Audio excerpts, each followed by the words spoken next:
What's good, you guys? My name is Laura and welcome back to my YouTube channel. If you're new here, please welcome. So you guys, today I have a very sad and touching story. I'm Mkoma Saint TV. If you don't know Mkoma Saint TV, ndiwo ava vandiri kubudisa pa screen right now. Mkoma Saint TV helped a young couple Echidiki, Laura, Grace, and then Simbarashe who is 22 and then Laura is 20. Vakanzwa tsitsi vavabetsera vanhu ava they are from Senga. Vabetsera bvavapinza mumba and then vanhu vakatiza manheru mvavatiza nemari yaMukoma Saint, vakatiza nelaptop, vakatora mamwe maparticulars akawanda. And zvinorwadza because Mukoma Saint is a very helping person, munhu anobetsera vanhu. Saka kana wakuitwa zvakadai, next time how you feel with helping people? Nogona kutodzoserwa mashure pakubetsera vanhu because you're like vanhu vandobetsera vanozopedzisira vakundibira. Saka if you know Laura, Grace and Simbarashe guys from Senga, you can get in touch na Mukoma Saint TV. Ngovaudzawo kana kune any leads kana kuti wakambosangana nawo kana kuti wakavaona, ndiwo ava vandiri kuisa pa screen right now, vanhu vakabira Mukoma Saint 1.1. And the very sad part of it is hanzi mari iyi yanga iri yemwana waMukoma Saint yekuti atangisawo form 1 next year, and then you steal that money.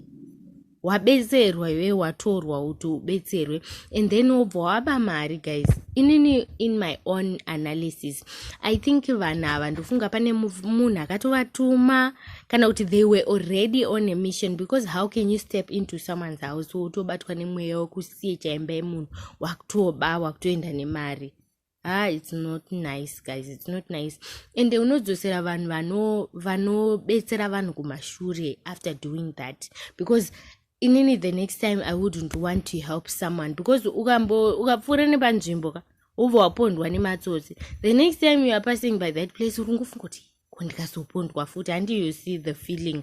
Saka unodzosera kumashure vanhu vanobatsira vanhu vanoita zvinhu zvinoendesa nyika kumberi iwo, because uri mbavha ugoni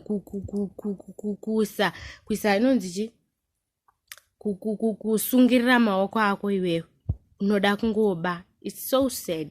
And then toita nyaya ndinayo, nyaya yekupedzesera, kune kwaMutoko kuri kunzi kuna teacher vanetsa nesatanism. Teacher iva vanzi vanetsa of late, anzi vakachinja vana vakamera nyanga. Handina hangu kuona picture ire eni mwana akamera nyanga, but I've seen a video of people vakaungana pachikoro pacho vachikanda matombo vachitry kupaza kuti teacher vabude, teacher vacho vanetsa nesatanism, nekuti pari kutonzi pane vana vakamera nyanga. Saka tikaonawo vana vakamera nyanga ava tichauya nawo, but the way that satanism is spreading in Zimbabwe is too much, guys. Zvakanyanya, satanism yacho iri kunyanya in Zimbabwe. I don't know hangu kuti chii chingaitwe. Maybe vakuru vatungamiriri vemachechi vanogona kuti trauma prayers ekuti satanism imboderedzwa, kana kuti tomboitawo day ratinoita intercession as a country tichinamatira mweya wasatanism wasimuka munyika, watenderera, wanetsa, washungurudza mukati mezvikoro. Vana vedu vatinoendesa muzvikoro sometimes unenge wakutofila kuti ko teacher wacho, ende zviri kutotangira even kuma-teachers, you see. Saka zvinototyisa, zvinoroesa nehana. Thank you so much, guys, for watching. Ndikawana imwe information about that incident teacher wari kuchinja vana, wari kuvameresa nyanga, I'll come back here and inform you. Thank you so much for watching. Bye.